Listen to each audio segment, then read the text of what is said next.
The following program is intended for mature audiences. Football fans, the time is now. Give me a hell yeah! For the football show you never knew you wanted.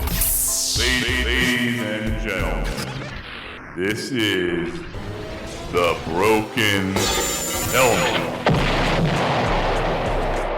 Coming to you live on tape on this Thursday, December 4th, 2025. It is the NFL show you have never heard of before. It is the Broken Helmet, and I am Rich Eggy, sitting behind the wheel of this vehicle. And Chris is over on the other side of the glass, even though there's no glass. We're not in the studio. But to get in touch with the show, you can reach us at brokenhelmetshow@gmail.com or on X at brokenhelmetpod. So, Chris, I'm going to start it off right out of the gate. Hot topic. Not a hot topic at all. Just hot because it's recent in the Broken Helmet Twitter feed, X feed, whatever you call it. You do not follow the Broken Helmet X feed, do you? Did you change it? From what to what? Oh, maybe. I think I followed an old one because I haven't received notifications. I did change the handle to @BrokenHelmetPod. So check to see. I thought if you changed the handle, because I tried to make everything synchronized across different platforms. Yeah. Even though the Gmail is still Broken Helmet Show at Gmail. I'm not going to change that because then it's just a pain in the ass. But regardless, yes, I changed everything else, so it's @BrokenHelmetPod. Whatever. Got it. I fixed it. Yep. So that makes this very easy because you will not know what I am speaking to. So here we go. My question to you is the Chicago Bears of 2025. Mm-hmm. If you were to say one of the main reasons, if you could type correctly, of their success and being the 1 seed, what would you say that reason is? Probably their schedule. Okay. Their schedule is a good answer. What about reason number 2? Would probably There's no wrong answers here. No, I know. Probably be their running game. Their running game. Okay. Of course. Right out of my soundboards. Their running game. Okay. So, the great Dan Orlovsky hopped on X earlier this week. I think it might have been Tuesday. May not have. But he posted the main reason for Chicago Bears being the number 1 seed is their early rushing efficiency. And then put, whatever it was for 2024, and then put it down to 2025. And I am just a colossal hater, I guess, troll, if you will, of everything XFL, ESPN. I just said XFL because I don't know if you saw my Facebook post, but I found at Dad's place some of the pint glasses from the XFL days, and it had the New York, New Jersey Hitmen logo on it. Do you know how many of those cups I drank out of? Oh, my God. Oh, I know. They're awesome. And I didn't know what happened to them. And then I went to go get a drink because he just had surgery. Our father just had surgery, had an ankle replacement. So I stay over and I work remotely over from his place during the morning. And so I go in to get myself a glass, and there it is. Oh, there's like fucking 4 of them. I said, holy shit, these are mine. Of course, I took one right with me. I'll leave the rest of them. But that's why I just said I hate all things XFL. I meant ESPN, but that was top of mind.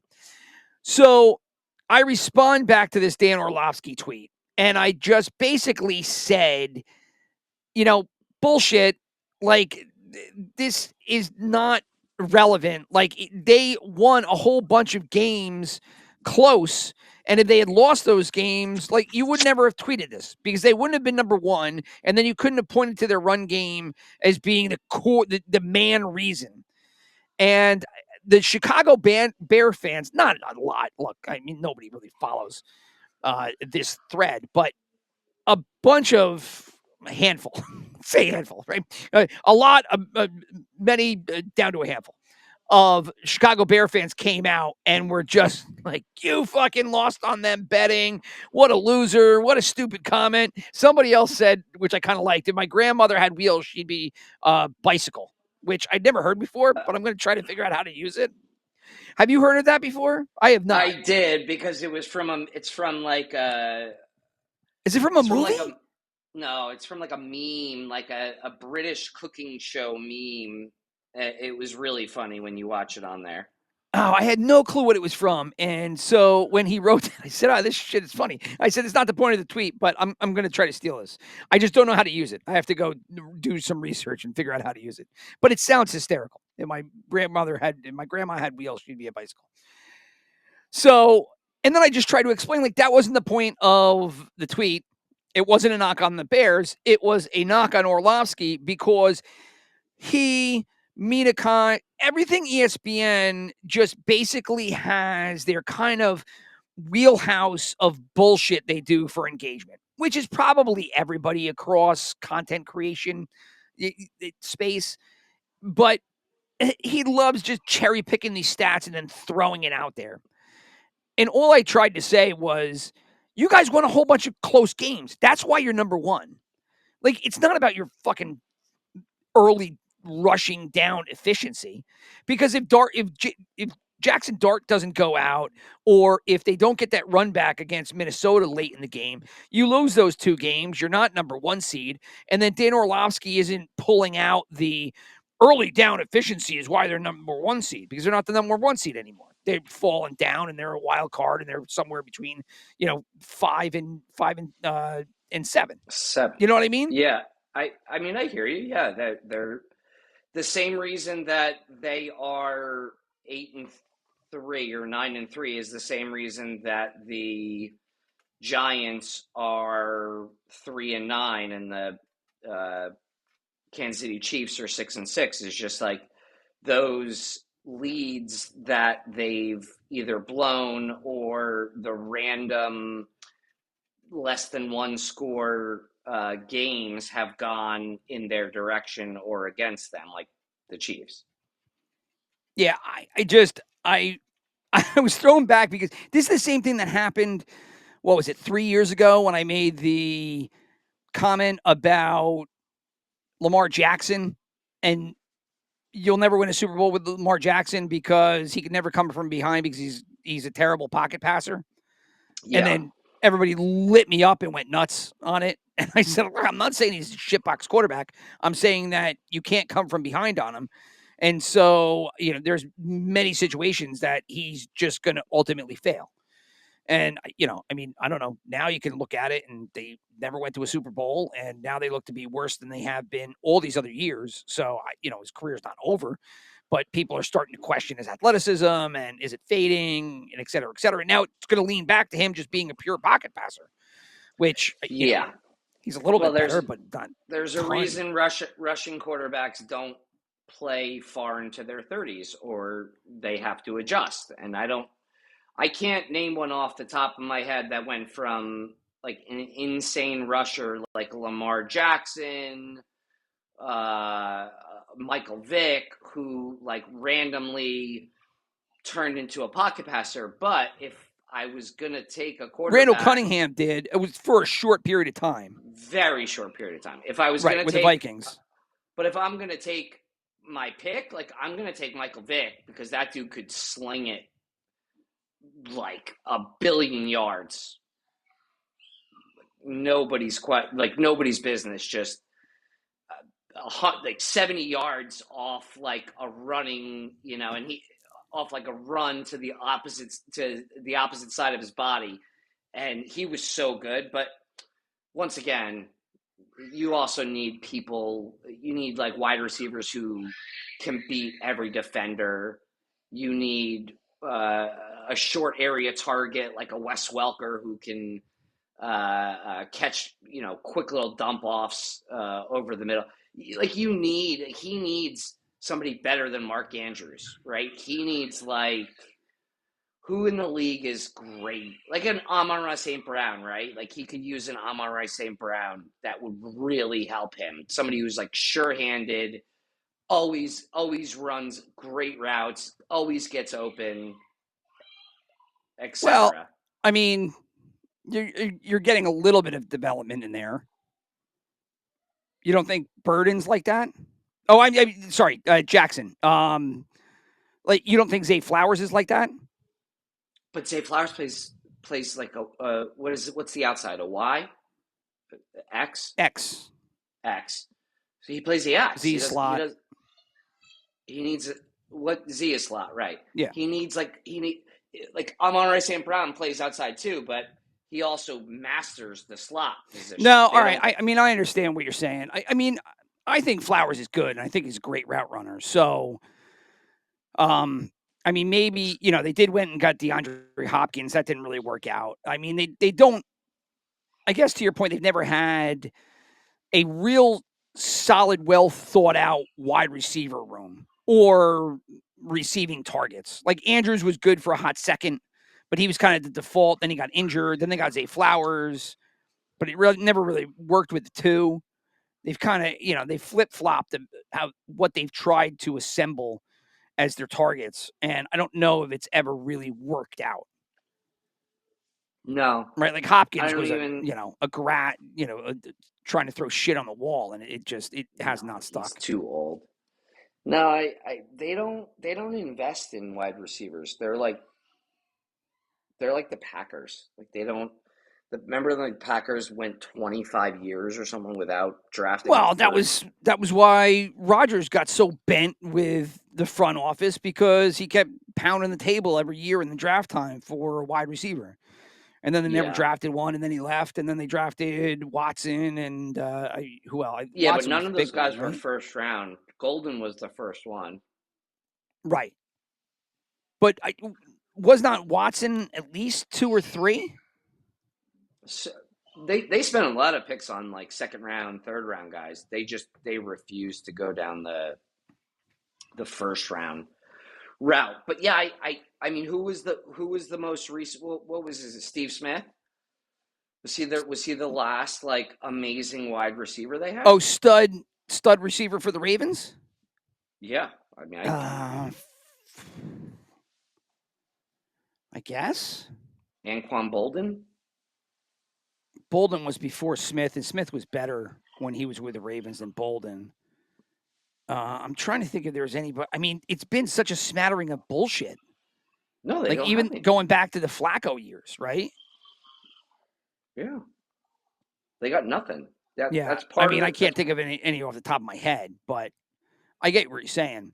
So that's an Ozzie Newsome thing, man. Like he wants more and more draft picks to solidify. Well, Newsome's out, but that was Newsome's, thought process. Yeah, that was his thought.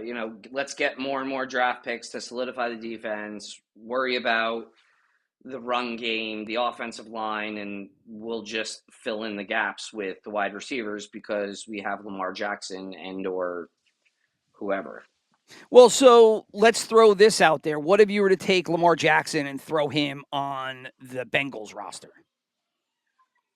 Do you think he's as functional as a Burrow, or if he would be as functional as other? No, right? No. I can't name a team that would fit Lamar Jackson's game. I mean, they tailored that team to his strengths perfectly, if you will. That's exactly it hasn't worked out. And my argument would be him as a quarterback. I don't know if it will work out. It's kind of comparable to, I usually use to pound the table, how good Stephon Marbury was, but you'll never win basketball games with him. Anything significant. Starbury? Because Iverson? No, Iverson you probably could. I mean, he ended up going against the, that Laker team, but like Marbury was really good, dude. I remember watching him when he was a freshman because they played Wake and they were home. Well, Wake was home versus Georgia Tech, and he had his backdoor cut and it was an alley dunk and it was ridiculous. He could do everything. I mean, he's more legendary for playing like New York City hoops, but I mean, he was so ridiculous to watch. The only problem is you can't be a point guard and a one. You can't be a one and a scorer and have his kind of game and really win like championship basketball. And I think kind of same could be said for Lamar. But I mean, again, it's just opinion, and then people might point to, well, Stephon Curry, Curry is a one and he shoots threes. And I would argue, Curry's not a point guard, right? I mean, they say he's a point guard, he might bring the ball up, but he's a shooting guard. They just put him at the one instead. Can you pause for a second? Oh, yeah, because your son is going nuts. So as Chris takes a walk, we will be back shortly after he figures out what's going on. And you hear my brother. He's half crazy. So am I. But anyway, we will be right back. And we're back. So that probably was a good cut in the action because it'll bring us back to end what we've been talking about here. My final question to you is, am I being too critical and not fair enough to Dan Orlovsky here with his tweet? A main reason why the Bears are the number one seed is because they're early down rushing. Am I not giving it credit enough? Because if you ask me, I would say it was winning close games, schedule to your point, coaching changes. To be fair, I could be wrong. Fucking, what do I care? To be fair to Dan Orlovsky, I would need the research in front of me that showed what their rate of first downs off of first downs, or what yardage they're gaining. Here it is. Throughout the entire season. Bears early down rushing, 2024, 87 yards per game, 25th in the league. 2025, 135 per game, first in the league. Yeah, I mean, that's just, well, first off, that's just, okay. So you're upset. Yeah, I see, not upset. You're critical of him because all he's doing is stealing an analytic and making it as if, posting it as if he's the genius who came up with this. I get it. So ultimately, that's not why they're... It can't be one fucking stat. And they do it all the time. They do it all the time. Oh, here's a stat. Boo. And then here's my thought. Yeah, but who cares? Come up with something, Rich, then come up with something original of your own and be like, hey, here's the analytic that I found that nobody else knows about, and this is the reason that I believe. I ain't got time for that. Who has time for that shit? Come on. I mean, Rich, you got enough time on your hands to post that shit. Believe I fucking work 8 hours a day. What are you talking about? I'm not going to... You have enough time to figure out a stat of why you believe they are what they are. I mean, I follow enough data analysts and these guys that mine all of this data straight from NFL and post next-gen stats. There's enough out there and people that I look on X and I'm kind of like, wow, that's really good. That's really good. I think that this guy Timu Risk or something from PFF. I love all of his shit. There's a couple other guys that I can't remember their name offhand. One is like a cowboy hat. I forget all the handles, but there's enough out there that I can look and value what they look at, and it helps you understand more of what you're looking at. This is not that. This was just, here's fucking random stat, and here's my fucking supreme thought because I'm Dan Orlovsky of ESPN. Find me their third down conversion rate from 2024 versus their third down conversion rate of 2025. Okay. And what has that led to from a points per game perspective? Only specifically on those drives that led to a third down. Then I'll have a little more backing of what that analyst is stating. Because So third downs is what kind of matter in the NFL. all right, and then to that end, and we'll end it here. This was something that I wrote to one of the first people that commented, and they just came across. I think that it came across as I was hating on the Bears, and that wasn't the point of the tweet, like I said. But I wrote back to them. I wrote, not a Bears knock, gentlemen. I said, point was Bears are won because they figured out ways to pull out close games and not because they've done great in early down rushing. I'm sure if you want to dig around, there's plenty of PFF stats that show Bears improvement in 2025. Sure. 100%. Right. So, but anyway. All right. So with that, our betting show, let's bet.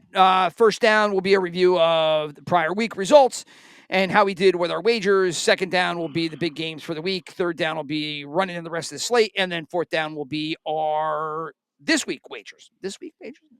Anyway, you get what I'm saying. So without further ado, First down. and looking back at last week, we will rip through these. It was another one in favor of the dogs and the unders. The dogs were 10-6. Of those 10 covers, 7 won outright. The only 3 that did not win, I will put you on the board. And you're not going to get it because I just gave the only three dogs who covered but did not win. Yes.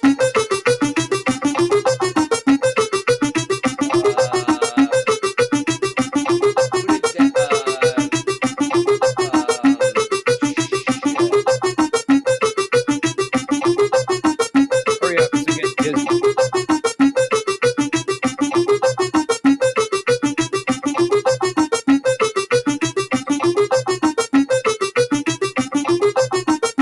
Really don't like doing this for much longer. I ran out. Do it again. Cincinnati. I knew you weren't going to get it. That's why I hit you with a whammy early. No, Arizona, New Orleans, and Denver were all teams that won as a dog, but did not cover. So, and as for the unders, they were 9-7 against the overs. So on the year so far, it is just a hair in favor of favors and unders. They're both 51% in the win column, both of those. As for the dogs that win outright, that's a 63% figure for the year. So again, a lot of money to be made if you can pick the dogs correctly and then put them to win. And then you can play with the line a little bit, see if you can get some plus odds.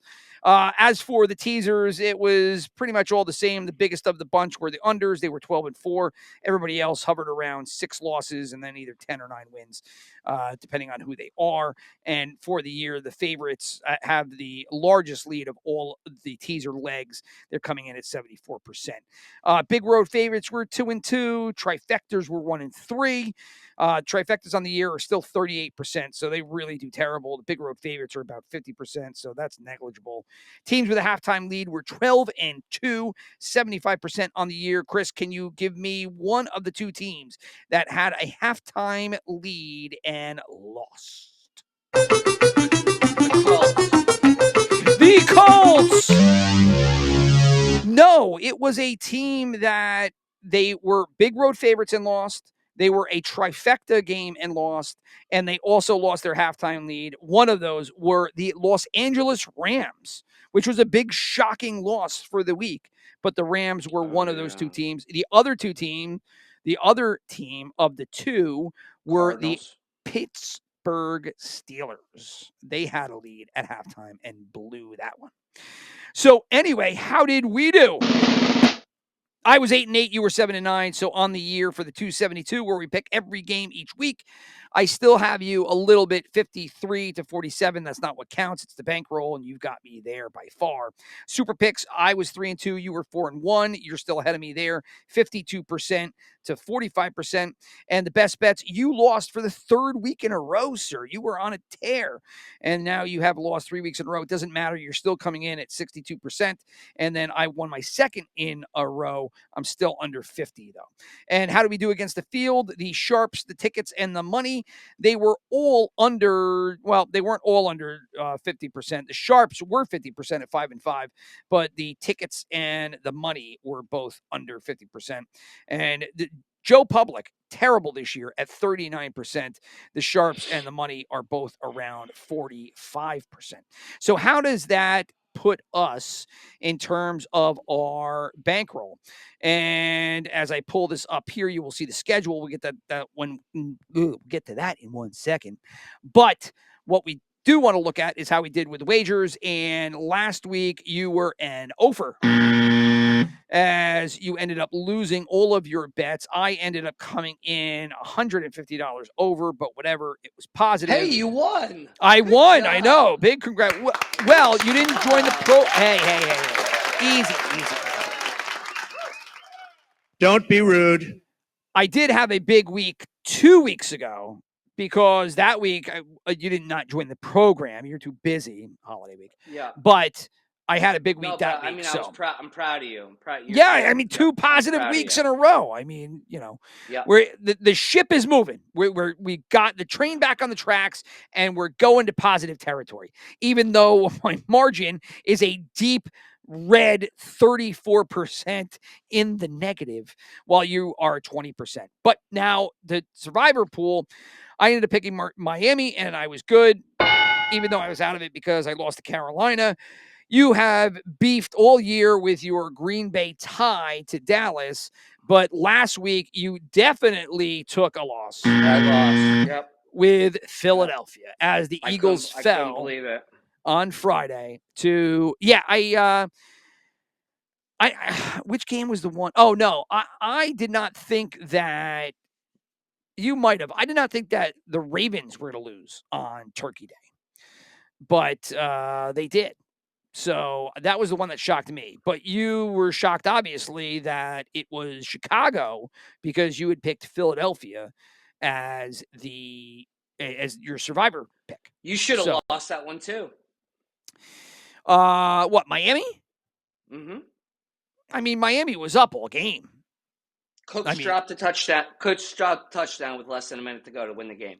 I mean, okay, they were up all game until the end.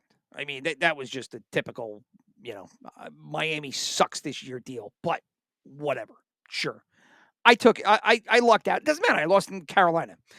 But it was if I'm not mistaken, I mean, they had the halftime lead the whole nine.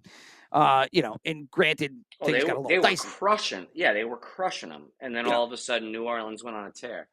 I know. Well, I had picked, did I pick New Orleans? I picked New Orleans for the week.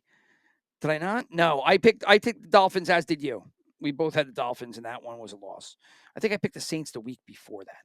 What was it, 4.5? Last week I think it was 6.5, came down to 5.5. The final number was 5.5, and it was always 5.5. The Jaguars were actually 6.5. They came down to 5.5 against the Titans. That was the game above this. And then the Dolphins played the Saints, and they were 5.5 all week long. That did not shift to the end. So that's how we did last week. Now we look at this week, and back to what we were looking at before when I initially went to our exhibit, if you will, and that is the schedule. So here is the schedule as we get into all of the games this week. And just taking a look at this real quick, these are all the teams that are in it, either fighting for a wild card or fighting for their division. And I think what you can look at and identify real easy is that the Colts here are really going to be fighting an uphill battle. If you're wondering what the colors are, the red are games against their own division. The orange are teams that are in their conference fighting for a wild card. And then the yellow are teams from the other conference who are in the thick of things. So as you can see from the Colts here, they've got 3 games in their division, 2 against the Jags, 1 against the Texans. And then they've got 2 out of conference against the Seahawks on the road and the 49ers. So, I mean, one would think that that's going to be tough for the Colts. Now, maybe Jones gets healthy here, but man, I thought that they were, surefire for the postseason, and now I'm not so sure. That's a rough schedule. I mean, they're kind of they're in control of their own fate though, because they win the 2 against the Jags and then the 1 against the Texans, and they'd be in. They only need to win 1 against the Jags. But if you look at the Jags have the Colts, and then they have 2 games that are just out of contest, and that's the Jets and the Titans. And one would think that both those games are at home.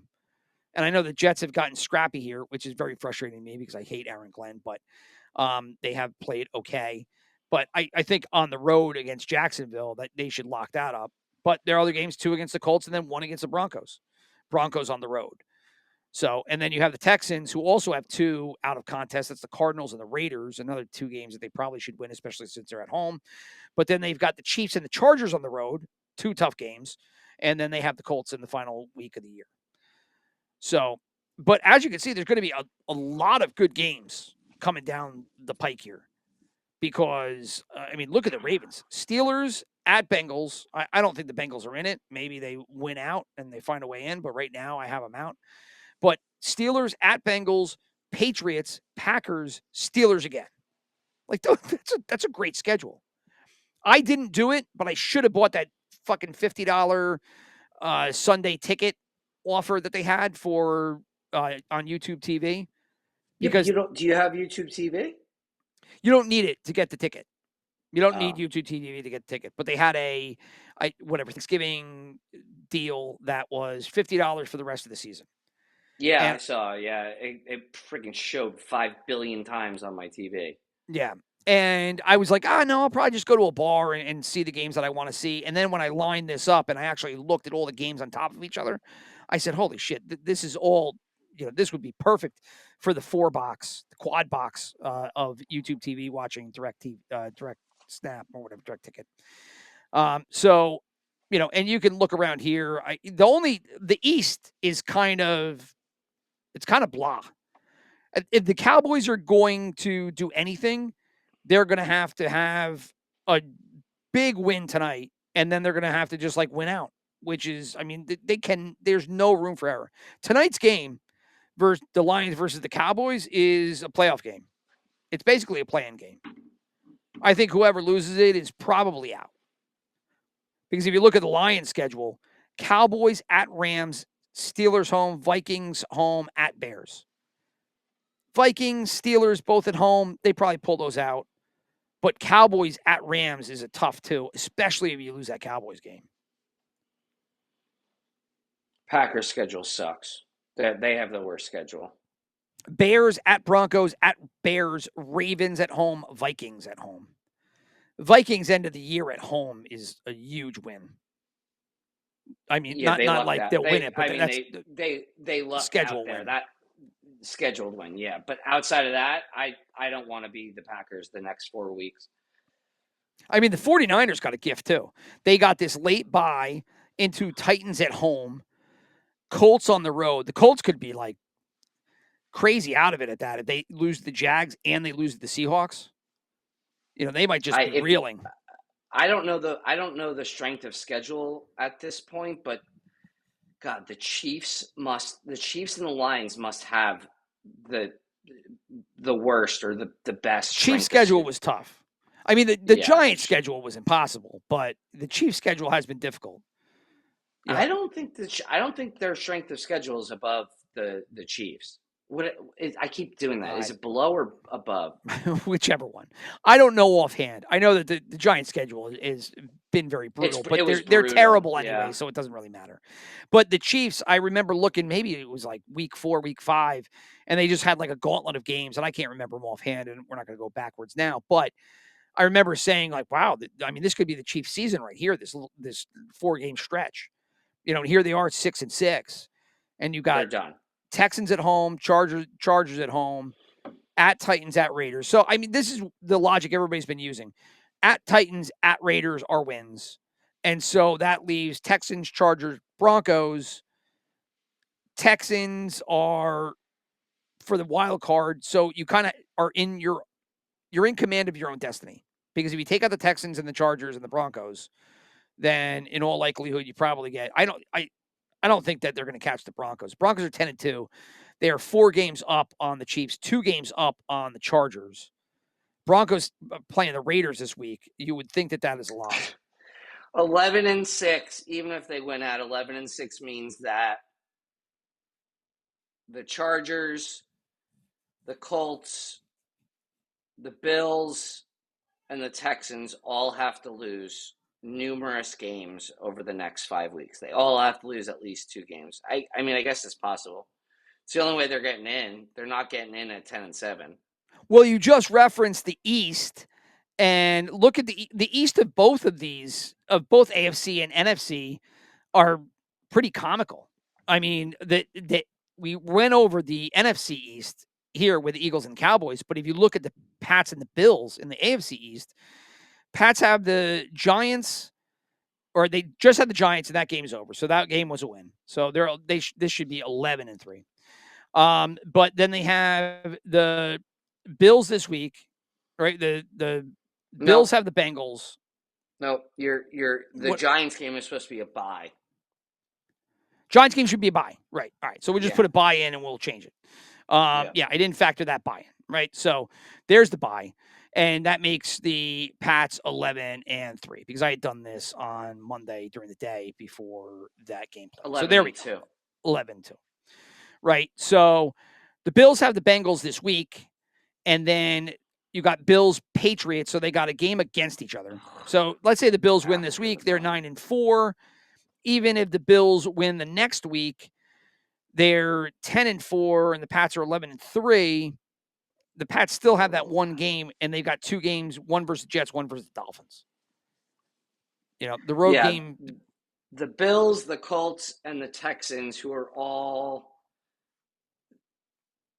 there above them, could all easily lose. But the Chiefs, I mean, the AFC is just going to kill themselves. They're all just going to destroy each other. Well, so is the NFC North. I mean, I think that you mentioned that last week, and I think we talked about the NFC North. I mean, come on. They're just going to beat the shit out of each other. I mean, look at all the red. That's all intra-division games. Yeah. Packers, Bears this week. And then in 2 weeks, it's Packers, Bears again. And then 2 weeks after that, it's Lions, Bears. I don't think the Bears are going to win the division. I thought before last week that the Lions would have won, and then they were in the driver's seat to win the division. But right. I remember you saying that you were in favor of the Lions. Well, look, if the Lions win tonight versus the Cowboys, get Amon-Ra St. Brown back for next week. Well, actually, they think he's going to play tonight. He's active. Oh, so he is playing. Okay. So he's active. So they get him back tonight. Let's say they win versus the Cowboys. Very realistic possibility. Then they go on the road and they beat the Rams. Hey, look, the Rams just lost this week, right? Like to the Panthers. I mean, come on. So they're beatable. I mean, they'll be at home. But if they beat the Cowboys and the Rams, then they got the Steelers at home. If they rip off 3 losses, in the meantime, the Packers and the Bears are going to play twice. And then the Lions are going to have the Bears at the very end of the season with that one Viking game there in between. And so, the Lions kind of just have to do their business, and then they be in control of their own destiny because the Packers and the Bears have to play twice still. Mm-hmm. But again, Cowboys pull off the win tonight, and I think that's probably it for the Lions season. We need the Titans. We need the Titans to win a couple games here. God, the Titans are getting number 1 with a bullet in the draft. They need to win a couple weird games so the Raiders and the Giants can be 1-2 in the draft. So if the Titans get to be 1 in the draft, and let's say Arch Manning comes out, or no, he's not. All right, so whatever. Like just insert the super hot quarterback going into the draft. Do you stick with Cam Ward, or do you try to flip Cam Ward and draft a new quarterback? If I'm the general manager, I'm probably going to keep Cam Ward and bolster some sort of offensive line or defensive end. Yeah, they need help everywhere. don't get me wrong. I have not heard anybody talking about Cam Ward getting traded.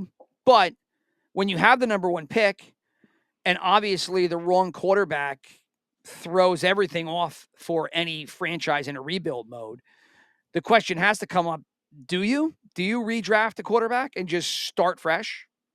Because if they were willing to be a new- trade Cam Ward to the Raiders, I would take it. Oh. Yeah, you would. You would 100%. definitely take that. Yeah. But it would have to be like that's a really fucked up scenario because Manning, his uncle, went to the University of Tennessee. Okay. And is that where they're from? I don't know. Well, Arch Manning played. Well, not Arch. The father, Archie Manning, right? Was New Orleans. Now I don't know if they set up shop there. I don't remember the Manning history. No. I'm saying Peyton. Peyton played at University of Tennessee, so yes. It would be a nice correlation between Tennessee bringing home another Manning, except for their professional team. That would be real interesting. I gotcha. I see what you're saying. Alternatively, if the Giants could somehow land, oh God, if the fucking Jets get Arch Manning, I will lose my shit. Yeah, I mean, I don't think that would happen. That would probably be, again, this is the way that college football has developed. Quarterbacks that don't want to go anywhere that has eligibility left can just stay in college and get paid and just I know. Well, Arch Manning's not coming college out. College classes and college women all year long. Arch Manning's Texas will be undefeated next year. They'll be number one in the country, and he'll have another year's experience. The only thing is he's got to stay healthy. No crazy injuries. Yeah, even injuries nowadays to a primo quarterback, it's not going to be that big of a deal unless it's a purely mobile quarterback. But he's pretty mobile for a Manning. Oh yeah, no, I'm not saying, but I mean, if he was to take a shot to the knee and blew an ACL, I don't think that would negate his number one draft stock. When it would ruin his fucking rookie year. That's for shit sure. Yeah, but again, I don't think that's impacting a team. I don't think the guy wants to pop in. I don't think the guy wants to pop an Achilles. That's proven to be not the best. No, but again, I think where this started was talking about whether or not they would go back to college because they didn't want to go to Tennessee. I bet if he pops an ACL or pops an Achilles, I bet he goes back to college for another year. You mean from here on out if it happened? Yeah, like if it happened next year. I bet you he comes back again the year after that. How many? I don't know how many years of eligibility does he have? He's a sophomore this year. He's young. Well, you've got to be. He's not a. You got to be 3 years, and you got to be 3 years removed in order to go to the NFL draft anyway. Yeah, 3 years removed from high school. Or no, is it 3 years removed from high school, or is it 3 years of college? No, 3 years removed from your high school graduation, which is how I understood it, and that was brought to light with the Maurice Claret lawsuit because. Oh yeah. That's right. He wanted in. Because obviously he was going out of Ohio State. And so he sued to get in, didn't work. And then ultimately went to, finally got into the. It's only a matter of time. We've talked about this a billion times. It's only a matter of time before they have some sort of G League to compete with the money that they're getting paid in college. Dude, it'll never happen. They tried it with the XFL. They tried it with the XFL round 2. They tried it with the XFL round 3, which has now become the UFL. And there just isn't. Unless it's an NFL product and these are NFL affiliated farm teams with young kids, you can't be more than 3 years removed from high school to be in the G League. Like that's how they're going to have to do it. It's going to have to be like a 17-year-old to 21-year-old league. Like, well, you'd have to cap it. You can't put 17, 18-year-olds up there against like 22, 23-year-olds. That's what I mean. You have to. That happens in college, so I shouldn't say that. But there's just going to be size differentials as you get closer. That you got to put some kind of safeguards in place. I mean, it's going to have to be a competitive college format where, but let's be fair. You're not seeing a 28-year-old running back in college football who's Derrick Henry with size. COVID, you were coming close. Well, yeah, but dude, Tracy Jr. is 26 years old, dude. Second year in the league.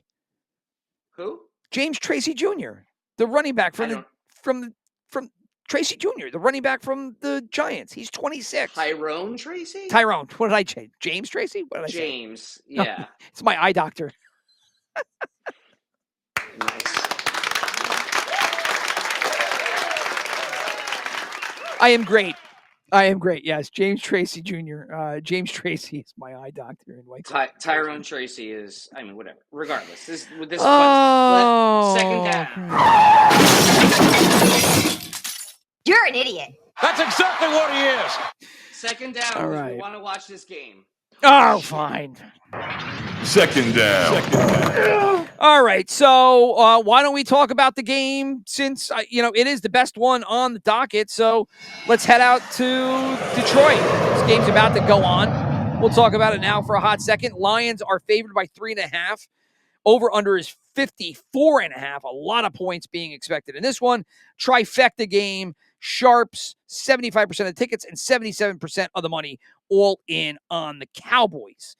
So, I mean, in all honesty, I picked the Cowboys too. Why wouldn't you? The Lions are reeling right now. And they look to be a mess. Although I think Vegas wants everybody to. I think this is like a setup game because I think everyone's thinking the Cowboys. Everybody is thinking Cowboys. It's a trifecta game, right? So I would say the argument would be if they beat the Packers at home in Thanksgiving, you'd probably feel a lot better about the Lions in this game. But they lost to the Packers. Part of that had to do with the game flow. And the referees played a big part in that. That timeout was criminal that they gave that to LaFleur. When he called the timeout, the guy jumped off sides. God, that is such garbage, dude. Put that motherfucker behind bars. That was nuts. That happened. Crazy. It's absolutely crazy. Dude, that was a killer. I mean, it was a huge swing. That was the whole game. It was a huge swing. And again, if they can call in from New York and say the Lions have gotten screwed a couple of times here, right? And say to the refs, Jared Goff didn't stop fully, so he was illegal motion. You got to take that touchdown off the board, which screwed bettors that it had the Jared Goff first touchdown in that game versus who was it? Chiefs? What game was that? Do you remember the trick play? They put Goff in motion. He scored the touchdown. It was bettors had it, and it was huge, and they pulled it off the board because they said that it was the refs on the field, but one of the refs said to Campbell, New York called in and said it was illegal motion. Point is that if they could do that, they could call in and been like, he didn't get that off. He called that timeout after the ball snapped. So that was egregious. And then the NFL tried to justify itself by saying, the ref spoke to us at the break and told us that he was screaming it from the sidelines. There's no way. We heard it before we saw it. He had the thing in front of his mouth. You could see him running down the sideline, and then all of a sudden he goes, timeout, timeout, timeout. Why would you be covering your mouth if you're calling a timeout running down the sideline? It makes no sense. But anyway, I think that if they won that game, you would feel better about them here. The Cowboys are rocking right now, man. Their defense is upticked. Their offense is all over the place right now. And the Lions haven't looked good. They've looked okay. Jahmyr Gibbs has been the one, but look, 2 weeks ago they almost lost against the Giants at home again. I was all about Dallas until you told me they were a trifecta. Now I want to go. I know it's the only thing that scares the shit out of me. I'm looking at my bets because I don't even know if I want to do this. Well, it's too late now. You're the one that said you wanted to watch the game, so you got to give me a pick here, and we'll Fine, move along. Whatever. I'll take Dallas. I'll go with everyone else, but I just. We're definitely losing now because I picked them, you picked them, trifecta game. They're definitely going down. This is shit. I thought I was onto something here. Yeah, I know. Well, so did I, and now I don't feel good about the bet either. But all right, so there's one other good game. Well, depending on who you are, but there's one other game of note that I think, and that is the Chiefs-Texans, which is actually the Sunday night football game, where we will see the Chiefs be a 3.5-point favorite against the Texans at home. 41.5 is the over-under. It is a trifecta game as well. 69% of the tickets are on the Texans. 82% of the money pool is on Houston. Now, Houston, I wrote off a couple of weeks ago, and I look like a fucking schmuck for doing so because here they are right in the thick of things. And the Chiefs, they get the win against the Colts. Congratulations. It's just been up and down, but they get the win versus the Colts, and then they come back and they lose on Thanksgiving. So, I don't know. Whap, whap. So, 3.5 points, I think, is a lot of points against a Texans team whose defense has played really good. Yeah, they're really good. I don't know. I'm leaning Chiefs here again at home. And I get burnt every time I pick the Chiefs. Every time. Every goddamn day. If you bet against them, you lose. You bet it with them, you lose. You don't bet them, you lose. We see it every day. Every goddamn day. I picked Kansas City, but I have not up in here. The Texans in so many fantasy leagues.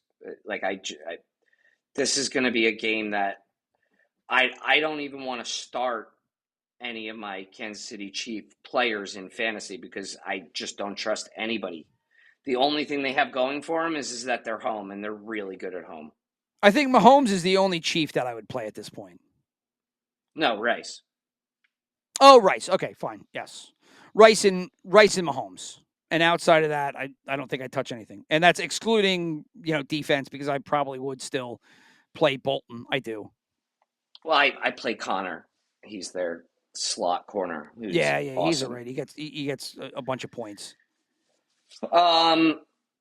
I took the Kansas City Chiefs, but so did this I. is a game. This is a game that I'm gonna drop to money line and just hope they win by a point. Yeah, I have them later in the picks as well, but I moved them to a field goal. So money line might be better. Hey, look, the Texans defense has been spectacular. Their offense, for a line which really sucked in the beginning of the year, they've kind of pieced it together a little bit. Yeah. The offense has definitely come around. This is the Chiefs at home, a game they need, which makes you always think that they're going to have a couple of calls go their way. Mahomes puts his fucking hand up. He starts doing this thing. Yeah, give me the flag. Give me the flag. So I ended up picking the Chiefs as well. So both of us in on the Chiefs. 41.5. I think they might score more than that. I know the Texans have this great defense and stuff, but on the road, the Chiefs have been in shootouts here. Last week against the Cowboys, it was 31-28.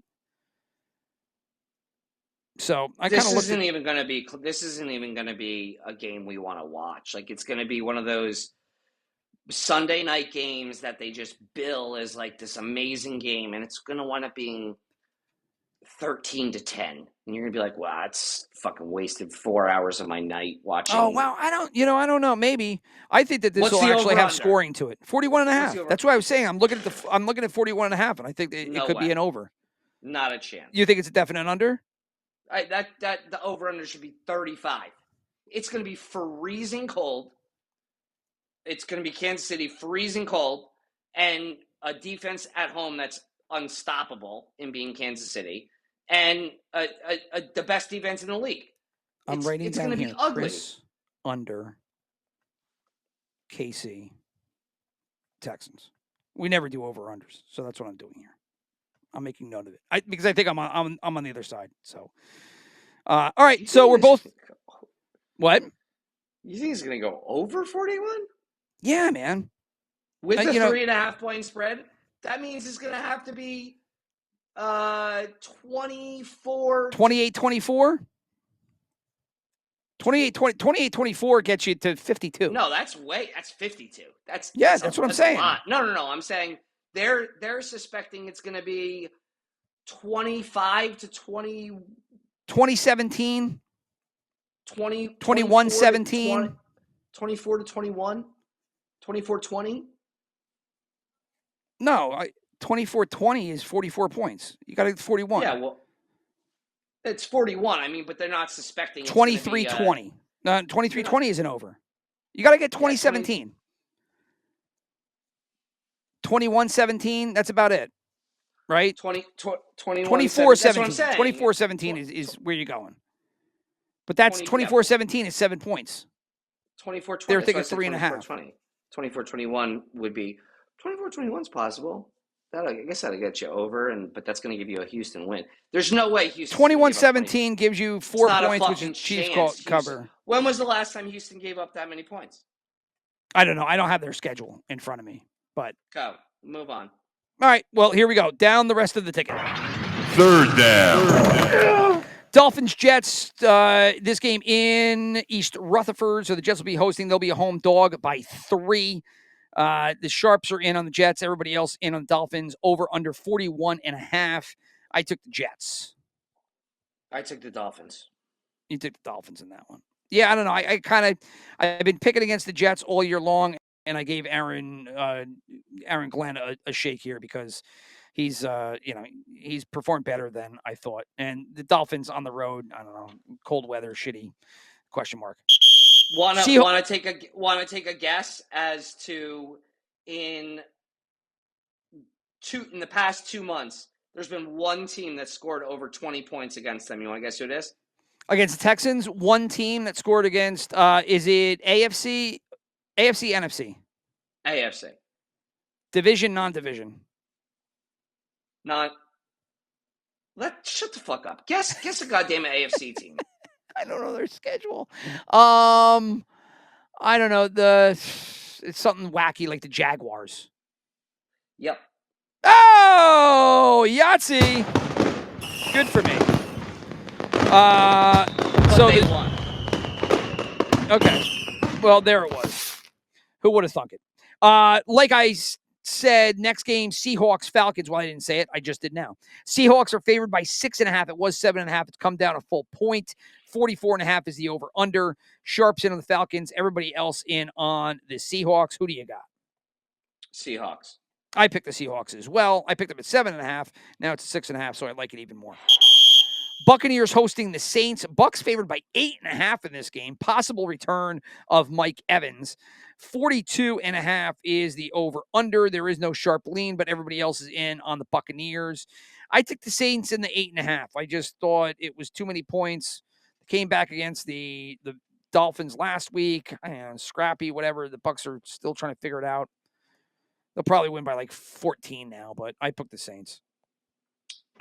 Yeah, Saints. No. I took the Bucs. The Saints are the second worst team in the NFL.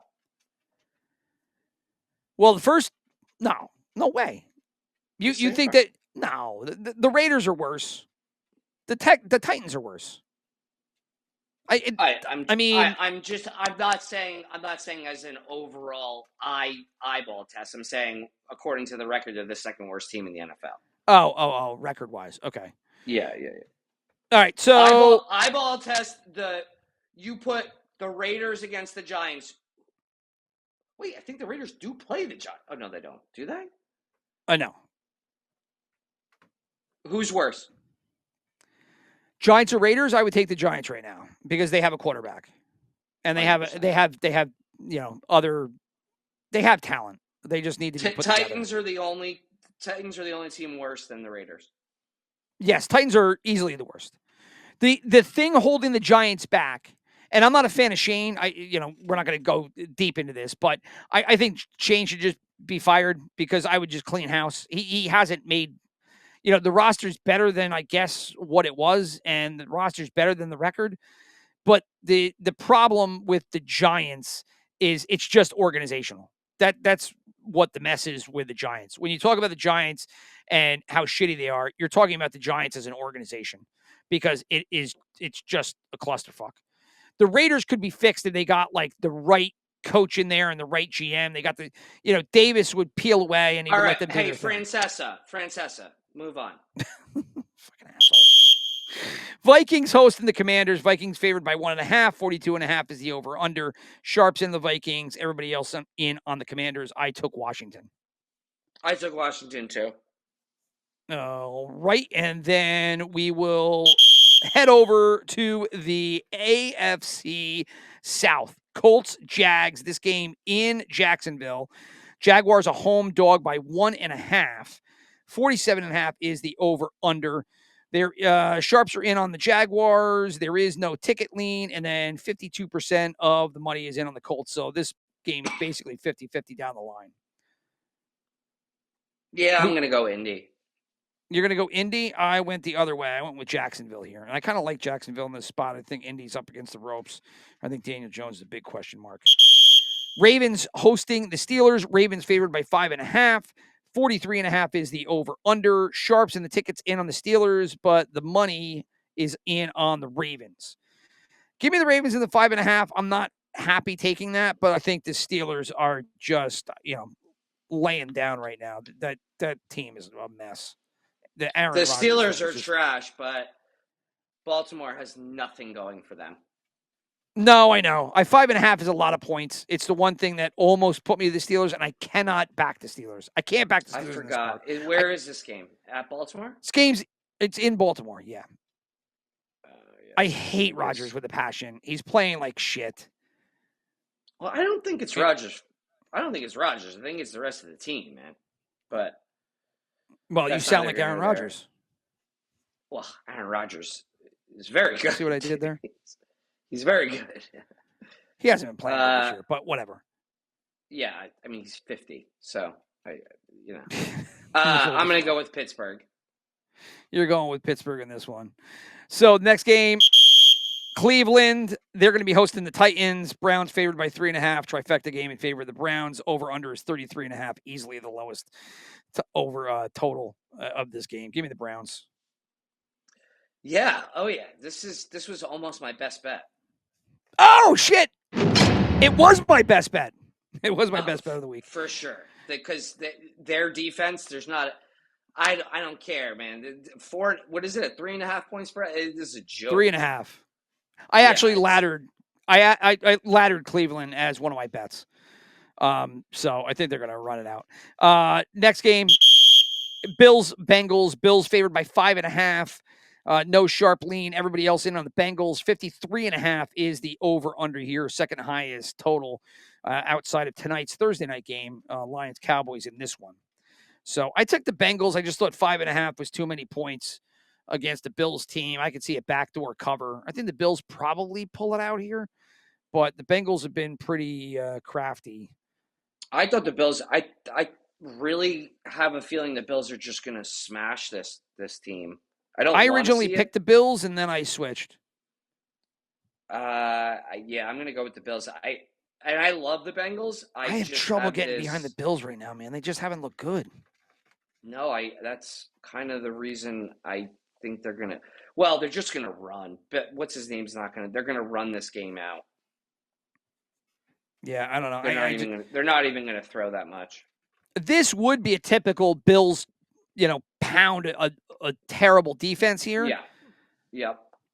But for whatever reason, I just couldn't get behind it. I just got scared off by their recent performances and the fact that the Bengals, they looked okay with Flacco on offense, and now they got Burrow back and whatever. So we're on opposite sides there. That takes us to the 4:00 games. Broncos, Raiders, Broncos by 7.5 on the road here. 40.5 is the over under. No sharp lean. Everybody else in on the Broncos. I'll take the Broncos in the 7.5. Yeah, I took Denver. For sure. I Packers, fucking hate Denver. Bears. We got these fucking goddamn patients and people at work that are like co-workers and patients who are Denver fans wearing Denver shirts everywhere. I'm like, guys, Oh, give me a break. you're a fucking Broncos fan. Get over it. There's no Denver fan. I'm watching the Lions Cowboys, and I think somebody got drilled and I missed it. I'm trying to see if he got knocked the fuck out or not. It's probably St. Brown. No, it's number 12. That's not St. Brown. Who's 12? Oh, I think it's a D-back because they're showing who's it Pickens for? on the For what sideline. team? For the Lions. He's down on the ground. But whatever. I He got have no up. He idea just who looks that all is. woozy. I missed the hit, so but they're holding him off. So I would imagine that it was a good shot. Anyway, back to where we were, which was the NFC North. Packers hosting the Bears. Packers favored by 6.5 points. 44.5 is the over-under. Sharps in on the Packers. Everybody else in on the Bears. And quite heavily, too. 83 and 81%. I'm shocked at that one. But that's also where I hung my hat. I went with the Bears. I thought 6.5 was it was a big spread for going against the number 1 seed in the NFC. I can't understand it for the life of me. I took the Bears too, but I guess they know something. The algorithms say that they're just going to smoke the Bears. Yeah, I was shocked. 6.5 is so many points.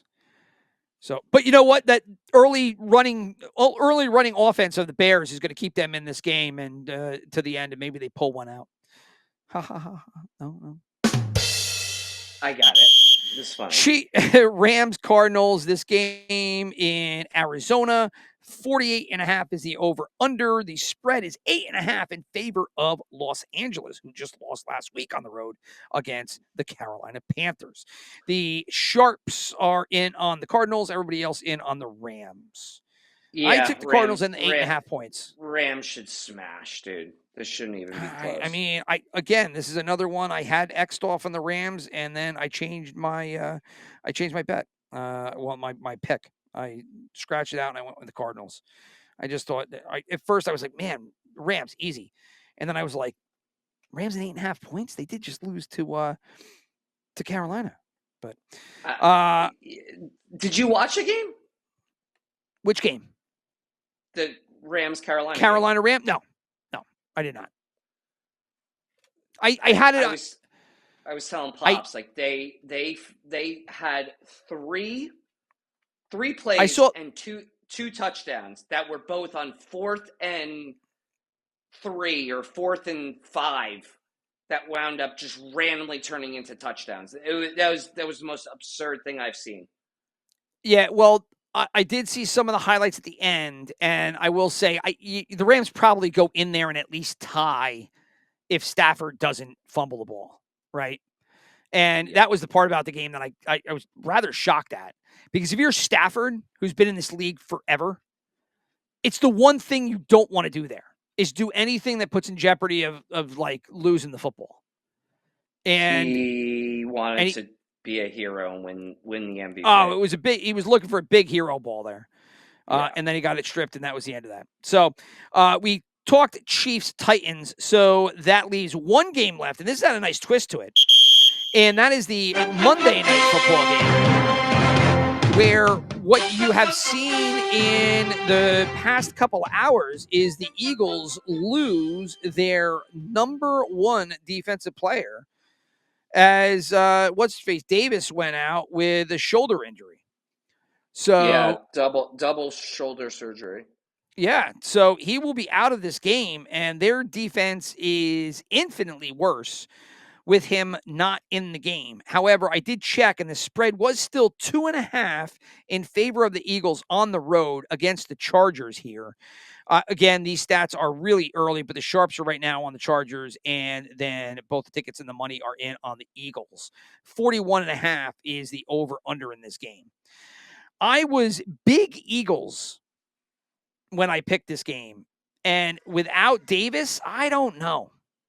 I'm not sure. I'm going to give the Chargers more of a shake. But again, have they said for sure that Herbert was going to play? Or just an A-Bear? Just an A-Bear. No. There's no confirmation, but he's been there. He's been doing what he has to do.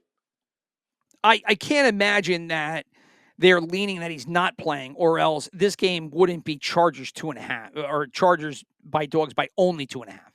Probably would have been Philly like 5.5, 6.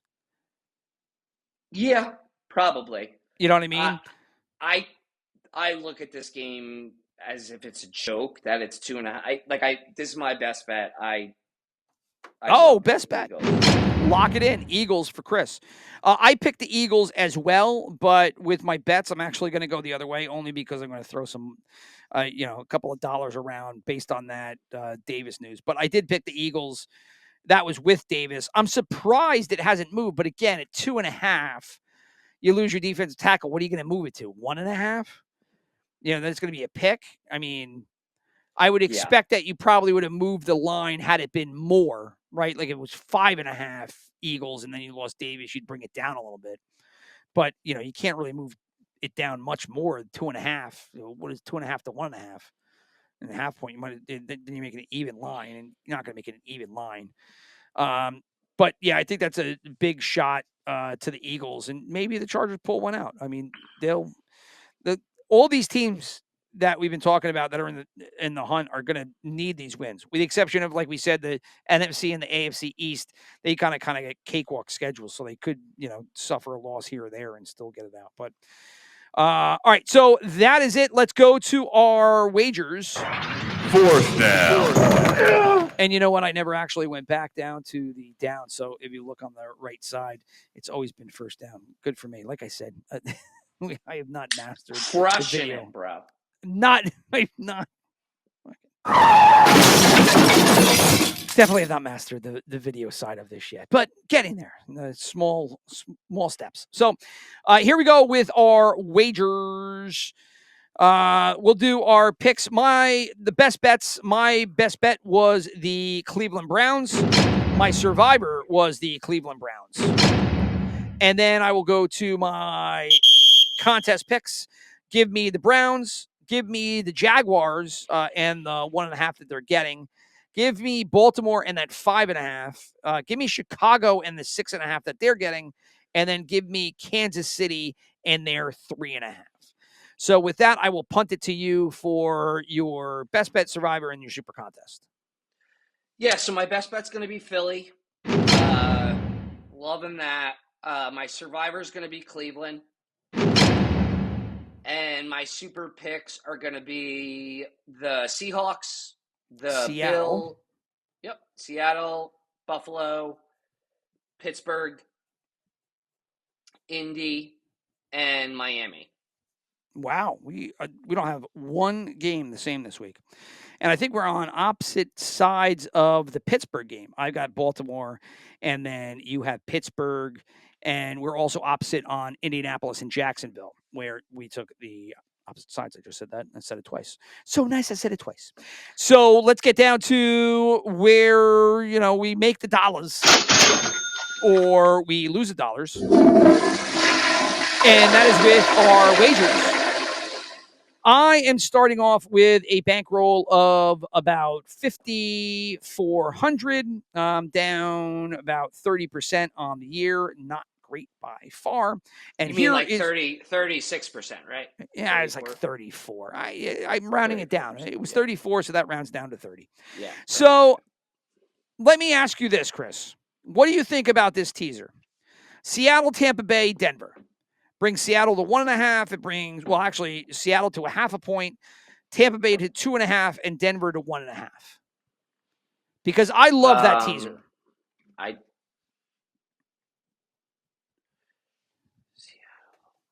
It makes Seattle, Tampa Bay, and Denver Denver. I didn't. It's great. I mean, I like it. I'm on. I mean, Denver on the road against the Raiders? I don't bet with or against the Raiders. So. Oh, I mean, okay. But it's not a bad bet. I think Denver should easily win that game. I think that the only thing they have going against them is that it's a Raiders Broncos game. Yeah, I mean, it's the Bo Nix factor. Oh, But no, the Raiders are so bad. The Raiders are really bad. The Raiders are really bad, dude. I mean, I can't. I think they're probably worse this year with Genty than they were last year. Yeah, Genty's just getting shit on, and it's kind of not his unfair fault. because the offensive line is terrible. I mean, he has the worst yards. What is it? Contact before yards. Lowest amount of yardage prior to contact in the whole league. So I don't know the exact terminology for it, but do you understand what I'm saying? I do. I get it. You could just say that everything related to the Raiders smells like duty, and that does the same. I can't. It's just so. It fucking irks me being a Raiders fan. It's so hard to like watch them just get shit on every fucking year. It's the worst. I'm a Giants fan. There are Jets fans out there. Do you know how many fan bases are like this? And this is going to be another one of my bi-weekly, rally cries to the NFL fan nation. And that is, guys, if your team sucks, stop supporting them. Stop watching them. Stop buying tickets to their games. Stop buying their jerseys and their hats. Stop buying the concessions. Stop with all of it. Just stop. Turn your back until they fucking get good or show you some aptitude, because it's ridiculous. All these teams suck and their fans just stay there and just continually get bludgeoned. And it was like, what are you doing? Since they made the playoffs in 2016, 2017, I bought a Khalil Mack jersey for Alyssa that year. Since then, he should have stayed. He was so good. He was so good. Since then, I've purchased one jersey for the Raiders because I was going to the Saints-Raiders game. I bought a Divine Diablo. Yeah, I remember you talking about it. I love Diablo. I loved him. And I got the jersey. Dude, I looked fucking great I was all decked out in black. We go to the fucking game. Whoa, whoa, whoa, whoa, whoa, whoa, whoa, whoa, whoa! I looked great in it. Meaning I look great, like a true Raiders fan. Like I was like the black hole, yes, like sure. All black, you know? You looked great in it, yes. Okay. Head is just huge. We went to the fucking game, and the Raiders lost. Raiders lost 24-0. You should have burned it on the spot, but you probably waited until they traded him away, and then your jersey was worthless. It's with like 3 or 4. I think I was with 4 Saints fans, and I just had to hear it. Took a trip all the way to New Orleans to see this fucking game. Diablo jerseys at $20 at your local Dick's, all over the place. No, I got like a real one, like an authentic one. Oh no, really? Yeah. Oh, I was having this conversation with a friend of mine. I will never invest in an authentic jersey unless it is a retired player or a player that's been there a good solid 6 years. I'd never do it. Like those Barkley jerseys, if you're a Giant fan with a Barkley jersey, it's worthless. Like you can't wear it. Like you didn't get to experience anything with it. And he went on and was awesome in Philadelphia. How much does that suck? You got to wait until they retire. That's just the way the NFL is now. Who had 5-3 on the bingo card? Who had 5-3? I don't know. I don't know of anybody. It was a nice play. You know. Oh, it's not a safety. Was it Campbell? Yeah. Campbell's my guy. But it's not a safety. I'll get the sack. So give me the 6 points there. Cha-ching. Yes. So anyway, I brought that teaser up because I could put all my money for the week behind that, but I guess I won't. So I'll do that teaser for 332 to pull back 797. And then here's what I will do. What the fuck are you talking about? 332? $332 to pull back 797. Bro, in what fucking gambling world are you betting 300 and what are you betting? Not even numbers. Oh, it's because of my bankroll. Oh. My bankroll was 454.32. So I bet 332 to bring it down. Oh, got it. Yeah. So, and so then I am going to do a field goal parlay. Cleveland, Baltimore, Kansas City, all minus 2.5. Give me 200 for 757 coming back on that one.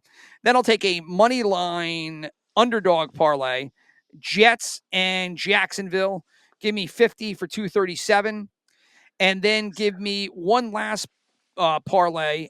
Baltimore 5.5, Kansas City 3.5, Jacksonville money line 50 for 393, and then I've got two ladders that I did. Cleveland at 2.5, 6.5, and 9.5. I did that 100, 50, and 50, and that'll pull back like 157, 112, and then 148. And then I took the Chargers. I was going to do the Chiefs, and then I changed it to the Chargers when the Davis injury happened. So give me the Chargers minus 2.5, Chargers minus 6.5, and Chargers minus 9.5. I know you're going to say it's crazy, but crazier things have happened, and I could see a Eagles implosion on the road here. And so then just give me 50, 25, and 25 on those. So in total, that ends up being 932. The 32 is in there, and that brings my bankroll down to 4,500. And with that, I punt. And now it is up to you. 4th and 14 from the goal line. Ouch. Yep. Well, Campbell got the sack. He did not get the safety. Oh, well. Oh, that's but a I'll still block in take the the 6 back. points. No flag. No flag. Not at home. Not after taking away the safety. They'll let him do whatever. Not up in here. Yeah, so I did Philly. Let's see, this is like that should have been a safety. Now that you read, It's a safety. That's crazy. It's a safety. They gave Dallas one there. They should have just let Dallas should have just fucking taken it, so they could have, so instead of giving them touchdown field position. Philly 350 to win 650 at minus 2.5. Hold on, Philly minus 2.5, and you're betting what? 350 to win 650. Gotcha. I think it's up to 3 now. At least when I was. I literally was just on FanDuel 2 seconds ago, and it was still 2.5. On Hard Rock, it's 3. Money. Then I'm going to do a money line parlay, 2-team, and this is what we were talking about earlier today. Dallas and Buffalo. This is going to be a tough one because now that you told me about the fucking trifecta, I wanted to switch to Detroit, but whatever. I think I'm going to stick with it. See how it goes. That's going to be 250 to win 830. Okay. Then I'm going to do a 4-team alt line parlay. And that's going to be 250 to win 1030. Yep. And that's going to be Pitt plus 7.5. Okay, so they can lose by a touchdown. That's going to be Seattle minus 2.5. Field goal win. Tampa Bay minus 2.5. Field goal win. And Cleveland money line. Cleveland just to win. Okay.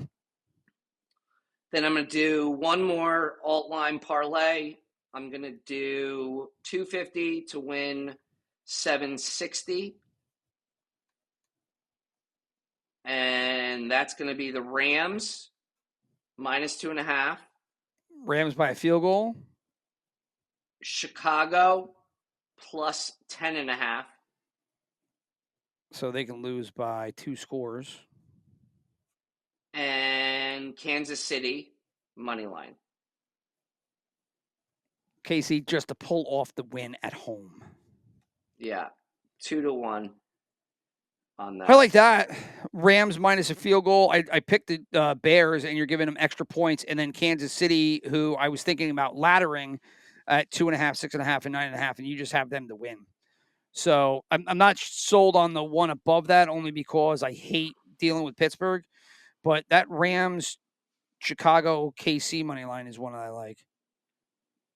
Yeah, but I mean, if you take away Pittsburgh from the other one and you throw in whatever you want, you're still going to get the same 4-1 odds. Yeah, sure. I would do that. I mean, I have Cleveland. I picked Seattle in my teaser, and I picked Tampa Bay in the same teaser. So yeah. So I could do I don't know, Denver. There's no way Denver there's no way Pitt is losing by more than a touchdown. Not against that team. That team is just talking about teams that are reeling. Baltimore has got nothing. I don't know. Lamar Pittsburgh Jackson might not even play. If he wasn't playing, I know. I read that and the ankle injury and the whole thing, and he hasn't practiced. But like, let's be honest. If there was even a chance that he wasn't playing, it wouldn't be 5.5, right? Like, dude, I mean, he went from limited practice yesterday to did not practice today. Anybody who drops down, anybody, it's a question if they're going to play. Oh, well, you want to do a little experiment? With what? Well, why don't we do this? Hold on. Let me flip this around so we can bring this up. And we'll do a screen share here. But I don't want to share that screen. So while I adjust this here, let me pull up what is quoted. The great unlock is the truth teller of the predicting the future truth teller, and that is Kalshi. The great Kalshi prediction markets, where their value is unlocking future events. So you love this thing. love talking about it. You don't love it. You just love ragging on this. Yeah, dude. 100%. Because it's gambling. It's gambling. You can't put lipstick on a pig, right? That's probably not the right one. That's not the expression in any way, shape, or form. You could shit on a box and put a guarantee on it. But okay, Tommy boy. So it's gambling. That's what it is. I should have come up with some kind of better analogy, joke, or pop culture reference, but I have failed miserably there. But Kalshi is comical to me, as are all the prediction markets, simply because it's the biggest farce I can remember seeing in a regulatory environment. 10 years, 15 years, 20 years. I mean, it is big money wants in on the sports market, on the sports betting market. They want to take it over, and they figured out a way to back these prediction market companies and get themselves involved. And that's how this whole thing is getting thrown through. And they've got the blessing of the administration, and if they can get it to Supreme Court, they obviously think that Supreme Court's going to find in their favor that they are regulated by the CFTC, and these things are not wagers. But by logical standards, everything related to a prediction market is just gambling. But let's say they're not, and let's say that they are, unlocking. The core unlock is being able to predict the future. We're trying to figure out whether or not that Lamar Jackson is going to play on Monday night. So we will go, or not Monday night or whatever. Who are they? Well, Pittsburgh. No, Pittsburgh's playing who? Well, Baltimore here. Baltimore. I'm 1 week ahead. That's why. Let's go backwards. Where was it here? There it is. Isn't it a touchdown? Oh, look at that. Touchdown. There it is. The core unlock is that Lamar Jackson is playing. It is Baltimore 70%. You can't see that on the screen? I can, but I don't understand what you're saying. What I am saying is that the idea behind prediction markets is that it's the same as betting paper money poker versus real money poker. Is it plays out completely differently? No, I understand that, you dumbass. I'm saying I don't understand where you're seeing Lamar Jackson playing. Because it wouldn't be 70% if they thought he wasn't playing. According to the idea that Kalshi allows you to predict the future. Okay. Unless all of a sudden, when it came game time at 1:00 and like right before they're like, oh, he's not playing. And then if they're not playing, then you would probably see this drop. But my argument is what are you buying here? but you remember when we used to gamble on WSEX? Yeah. The word sports exchange or whatever. Mm-hmm. It works the same as that. Remember they used to have the live game betting where it would be like the winner ends up getting $1 and the loser ends up getting 0? Yeah. It's the same thing here. They just do it in percentages and that translates. Yes, no. What's the yes, no? That's the share price. You're buying a share of Baltimore in this game? Ultimately, at the end of this, one of these shares is going to be 100. It's going to be $1. Yeah. And the other one will be other one will be 0. So if you think that Baltimore is going to win this game, you can invest 71 cents, and at the end you could make 29 additional cents. Do you see? It's not wagering. It's investing. And this would be what they equate to a not a grade A, but like a grade C bond. They call this bonding. Bonding is what they call this. But wait, it's a high probability Let win. me interrupt you. Sure. Go So ahead. when you're betting future markets, are you betting that Investing? No. Investing in future markets. Are you investing that Verizon will go from will hit a mark of like $2.50 and you're investing in it at $2? You're talking about stock market here? Yeah.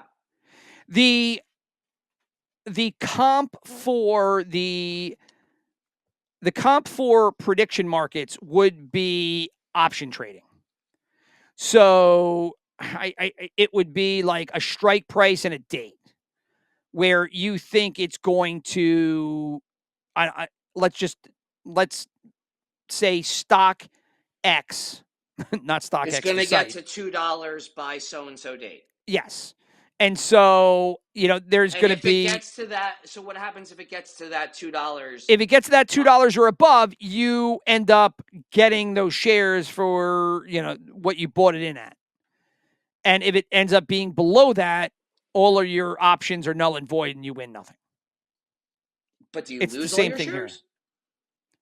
Here. In option trading, yes.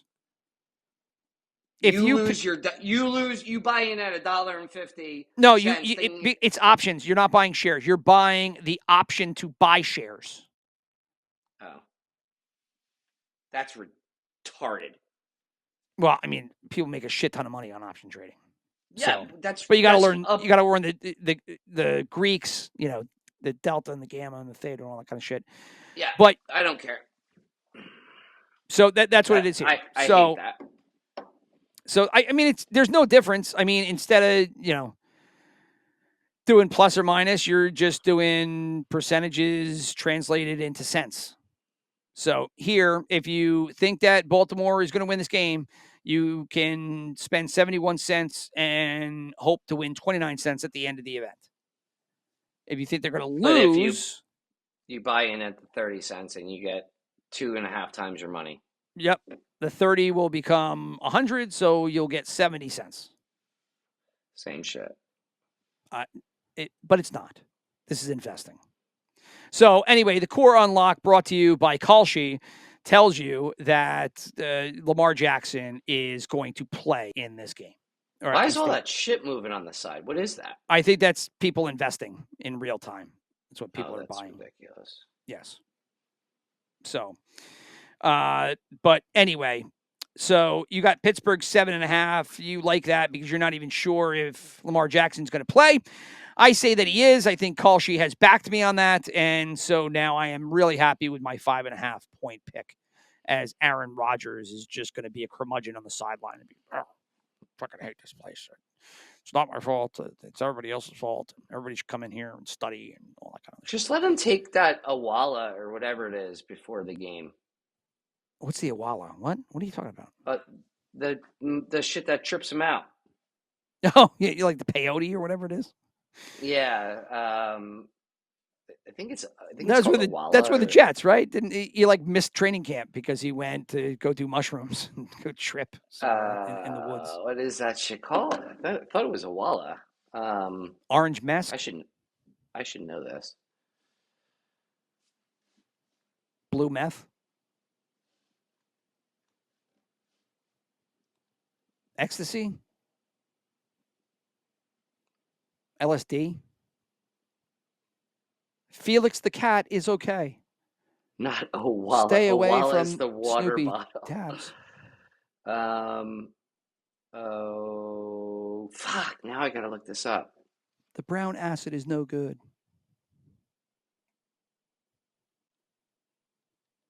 All right. Well, this is just a killer. So we're out. You can look it up, but I'm putting an end to this right now. So everybody, thank you for listening. Chris, thank you for joining. We ran long, but Ayahuasca. of course, what he said, ayahuasca. So all the best with your bets. Remember to gamble responsibly. 1-800-GAMBLER if you're feeling a little antsy and not comfortable. But Chris, enjoy. As his ice contact in case of emergency. Ice contact? No. I live in, Bergen County, New Jersey. I watch that stuff on TV. That's what I do. Anyway, we're out. See ya. Peace.